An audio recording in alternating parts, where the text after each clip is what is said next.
Hello learners, welcome to your own channel Gyan Tarini. Let's learn together. আজি আমি ষষ্ঠমান শ্ৰেণীৰ হিন্দী বিষয়ৰ তৃতীয় পাঠ ধৈৰ্য का পাঠ নামৰ পাঠটি পঢ়িবলৈ ওলাইছো। এই পাঠটি এটি জাতক কথাৰ আধাৰত প্ৰস্তুত কৰা হৈছে। আমি এই পাঠৰ অন্তৰ্গত প্ৰশ্ন উত্তৰ হিতান আজি আলোচনা কৰিম। अभ्यास माला 1 आओ इस कहानी को कक्षा में अपने ढंग से सुनाइए। आहा এই कहानीটো श्रेणीकथात निजोर धरने सुनाओ। 2 इस तरह की और जातक कथाओं का संग्रह करो और उनमें से अपनी पसंद की एक कहानी कक्षा में सुनाओ। एनुका धৰণৰ আৰু जातक कथा संग्रह কৰা আৰু তাৰ ভিতৰৰ নিজৰ পছন্দৰ এটি শ্ৰেণীকথাত শুনোৱা। 3 पाठ के आधार पर निम्नलिखित प्रश्नों के उत्तर दो। पाठर आधारत निम्नलिखित प्रश्नসমূहर उत्तर दिया। क गौतम बुद्ध कहाँ जा रहे थे? जवाब गौतम बुद्ध एक गांव से दूसरे गांव जा रहे थे। गौतम बुद्ध এখন गांवर পৰা আন এখন গাঁৱলৈ গৈ আছিল। খ बुद्ध ने अपने शिष्य से क्या कहा? बुद्धই নিজৰ শিষ্যক কি কৈছিল? जवाब बुद्ध ने अपने शिष्य से कहा बहुत प्यास लगी है, कहीं से थोड़ा जल ले आओ। बुद्धই নিজৰ শিষ্যক কৈছিল বহুত পিয়াহ লাগিছে, কৰবাৰ পৰা অকমান পানী লৈ আহা। গ शिष्य जल लाने के लिए कहा गया? शिष्य पानी आनिবলৈ কলৈ গৈছিল? जवाब शिष्य जल लाने के लिए एक छोटे से पोखर में गया था। शिष्य जल आनिবলৈ এটা সৰু পুখুৰীলৈ গৈছিল। খ पोखर का जल गंदा क्यों हो गया? पुखुरी पानी लेटरा क्यों होइसिल? जवाब शिष्य को पोखर से जल लेने के लिए जाते हुए देखकर बैल डर गया और डर के मारे जल से होता हुआ निकल भागा, इससे जल गंदा हो गया। अंत में बुद्ध ने शिष्य से क्या कहा? शेषत बुद्धই शिष्যক কি কৈছিল? जवाब अंत में बुद्ध ने शिष्य से कहा जब भी मन अशांत हो तो उसे थोड़ा समय दे, तब मन की मलिनता और अशांति बह जाएगी और मन अपने आप शांत हो जाएगा। बुद्धই শেষত শিষ্যলৈ কৈছিল যে যেতিয়া মন অশান্ত হয় তেতিয়া মনটোক অকমান সময় দিব লাগে। ইয়াৰে পৰা মনৰ মলিনতা আৰু অশান্তি আঁতৰি যায় আৰু মন নিজে নিজে শান্ত হয়। स बुद्ध की अनमोल बातों का शिष्य पर क्या प्रभाव पड़ा? बुद्धर अमूल्य बाणीर शिष्यर मनत की प्रभाव पड़िছিল? जवाब बुद्ध की अनमोल बातें सुनकर शिष्य का मन प्रसन्न हो गया। उत्तर बुद्धर अमूल्य बाणी सुनी शिष्यर मन प्रसन्न हो গৈছিল। प्रश्न 4 प्रस्तुत जातक कथा से हमें क्या सीख मिलती है? आओ चर्चा करें। प्रस्तुत जातक कथार পৰা আমি কি শিক্ষা পাওঁ? আহা আলোচনা কৰোঁ। जवाब प्रस्तुत जातक कथा से हमें यही सीख मिलती है कि आपदा के समय धैर्य से काम लेना चाहिए। मन की अशांति और मलिनता दूर करने के लिए थोड़ा समय देने से मन अपने आप शांत हो जाता है। प्रस्तुत जातक कथार পৰা আমি এটোৱে শিকিবলৈ পাওঁ যে বিপদৰ সময়ত ধৈৰ্যৰে কাম ল'ব লাগে। মনৰ অশান্তি আৰু মলিনতা দূৰ কৰিবৰ কাৰণে মনক কিছু সময় দিব লাগে যাতে মনটো নিজে নিজে শান্ত হৈ যায়। 5 देखो समझो और बताओ। सुआ बुझा और कुआ। क तुम अपने विद्यालय कैसे आते जाते हो? चित्र देखकर सही का निशान लगाओ और बताओ। तुम्ही নিজৰ বিদ্যালয়ত কেনেদৰে আহা কৰা চিত্ৰ চোৱা আৰু নিশান লগোৱা। আমি চিত্ৰ দেখা পাইছো লৰাটোৱে খোজ কাঢ়ি গৈ আছে। তোমালোকে যদি বিদ্যালয়ত খোজ কাঢ়ি যোৱা তেতিয়াহলে লিখিব লাগিব পেডল।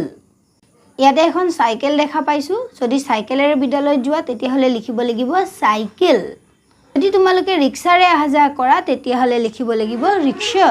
যদি নাৱেৰে আহা কৰা তেতিয়াহলে লিখিব লাগিব নৌকা। তোমালোকৰ স্কুল তোমালোকৰ ঘৰৰ পৰা বহু আঁতৰত হয় আৰু বাছেৰে আহা কৰা তেতিয়াহলে এনসাৰত লিখিব লাগিব বাছ। যদি তোমালোকে মটৰ চাইকেলত আহা কৰা তেতিয়াহলে লিখিব লাগিব মটৰ চাইকেল। ঘৰুৱা গাড়ীত আহা কৰা তেতিয়াহলে লিখিব লাগিব কাৰ। ख तुमने इनमें से किस साधन पर टिकट खरीदकर पैसा चुकाकर और मुफ्त में सवारी की है? तुम्हालोके এই সাধনসমূহৰ কোনটো টিকেট কাটি নহলে পইচা দি নাইবা মুফত অৰ্থাৎ বিনামূলীয়াকৈ গৈছা। सवारी टिकट लगेगा, पैसा लगेगा, मुफ्त। কোনখন যান-বাহনত উঠিলে টিকট লাগিব, পইচা লাগিব, নহলে मुफ्त যাব পাৰে, বিনামূলীয়া যাব পাৰে। বাস বাছত গলে আমাক টিকটটো লাগে ৰিক্সাত গ'লে পইচা লাগিব, চাইকেলত গ'লে মুফ্ত যাব পাৰিম, গদিত অৰ্থাৎ কোলাত যদি যাওঁ তেতিয়াও আমি মুফ্তত যাব পাৰিম, বেলগাড়ীত গ'লে পইচা লাগিব আৰু ৰেলগাড়ীত গ'লে टिकट লাগিব। पुराने ज़माने में लोग किन स्रोतों से जल पीते थे आओ जाने। पुरानी काলত মানুহে কোন স্ৰোতৰ পৰা পানী খাইছিল আহা জানি লওঁ। পোখৰ অৰ্থাৎ পুখুৰী, নদী অৰ্থাৎ নদী আৰু झरना माने निजोरा। ख आजकल पोखर, नदी, झरने आदि का जल प्रदूषित होने के कारण पीने लायक नहीं माना जाता है। तुम शुद्ध पेयजल के लिए इनमें से कौन से स्रोत का उपयोग करते हो चिह्नित करो। आजिकाली पुखुरी, नदी बा निजोरार पानी प्रदूषित होवार बारे खुवार योग्य बुली धरा নহয়। तुमी शुद्ध पेयजल के लिए, पेयजल अर्थात खुवा पानीर बारे कोन স্ৰোতৰ ব্যৱহাৰ কৰা, চিহ্নিত কৰা। ইয়াতে চিহ্নিত কৰিব দিছে, চিন দিব দিছে। নল, যদি টেপৰ পানী খোৱা তেতিয়াহ'লে লিখিব লাগিব নল, যদি কুৱাৰ পানী খোৱা তেতিয়াহ'লে লিখিব লাগিব কুৱা, আৰু যদি দমকলৰ পানী খোৱা তেতিয়াহ'লে লিখিব লাগিব চাপাকল। से निम्नांकित प्रश्नों के लिए दिए गए उत्तरों में से एक सही उत्तर है, सही उत्तर का चयन करो। तলত দিয়া প্ৰশ্নসমূহৰ বাবে उत्तर শুদ্ধ আছে, शुद्ध उत्तर बासी उलियोवा। क गौतम बुद्ध एक गांव से दूसरे गांव देश जा रहे थे। गौतम बुद्ध এখন গাঁৱৰ পৰা আন এখন গাঁৱলৈ গৈ আছিল। কেনেকৈ গৈ আছিল? पैदल जा रहे थे, খোজগাড়ী গৈ আছিল। आ घोड़े पर, ঘোড়াত উঠি গৈ আছিল। ই हाथी से, हाथीত উঠি গৈ আছিল। আৰু ই পালকি पर, ডোলাত উঠি গৈ আছিল। ইয়াৰে উত্তৰ হ'ব पैदल, খোজকাঢ়ি গৈ আছিল। ख शिष्य पोखर की तरफ बढ़ा तो डैश डर कर जल से होता हुआ निकल भागा। शिष्य पुखुरीर फाले जोआ देखा पाई भय खाई दौड़ी গৈছিল। अ बकरी, ছাগলী, आ बेल, बलद, ই শিয়াল, শিয়াল, ই गाय, गाय गरु। यारे शुद्ध उत्तर हब बेल। शिष्य पोखर की तरफ बढ़ा तो बेल डर कर जल से होता हुआ निकल भागा। ग बुद्ध ने शिष्य से कहा देश लेकर ही लौटना। बुद्ध शिष्य কৈছিলে डैश लहे घुरिबा। अ फल, फल, आ जल, पानी, इ दूध, गाखीर, इ कपड़ा, कापोर। यारे शुद्ध उत्तर हब बुद्ध ने शिष्य से कहा जल लेकर ही लौटना। प्रश्न 7 आओ इन वाक्य में प, ज, ब और ग वर्ण कितनी बार आए हैं खोजे और घेरे। आहा ए वाक्य की प, ज, ब और ग वर्ण केइबार आहिसे विचारि उलियाओ और चिन्हित करो। पोखर में एक बैल जल पी रहा था। शिष्य वहीं से जल लेने के लिए आगे बढ़ा।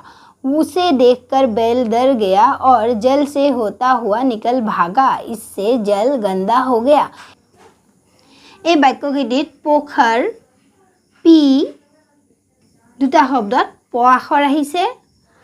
জল, জল শব্দটোত জ আহিছে। বেল, বেল শব্দটিত ব আখৰ পাইছোঁ আৰু ভাগা, গণ্ডা, गया এই তিনিটা শব্দত গ আখৰ আহিছে। খ आओ पाठ में आए इन शब्दों को पढ़े। आहा पाठत अहा এই শব্দকেইটি পঢ়ো। पोखर, पुखुरी, बेल, बलद, बुद्ध, बुद्धदेवर, जल, पानी, गंदा, लेतेरा, गाँव, गाँव, गौतम, बुद्धदेवर आन एटी नाम आसिल गौतम।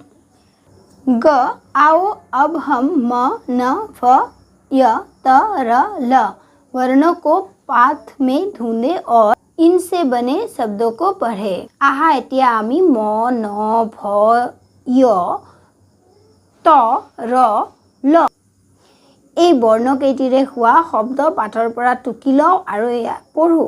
र रथ, राजा, रानी, रेल। त तालाब, तोता, किताब, कबूतर।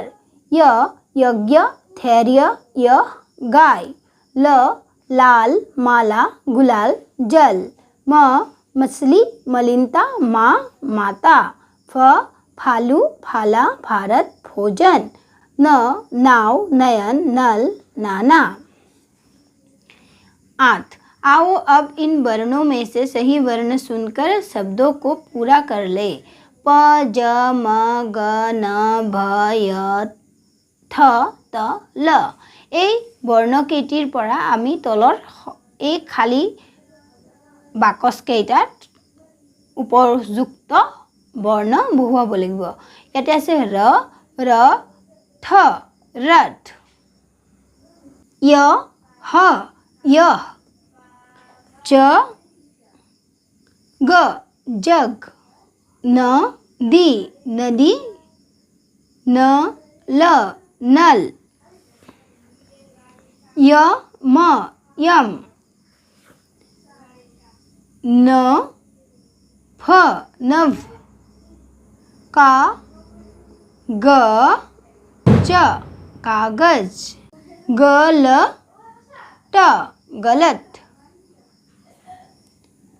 परत, परत, जमीन, जमीन। 9. आओ मात्राओं को सीखे और खाली जगह भरे। आहा मात्रा अर्थात स्वर चिन्ह शिकिलो और खाली ठाई पूर करो।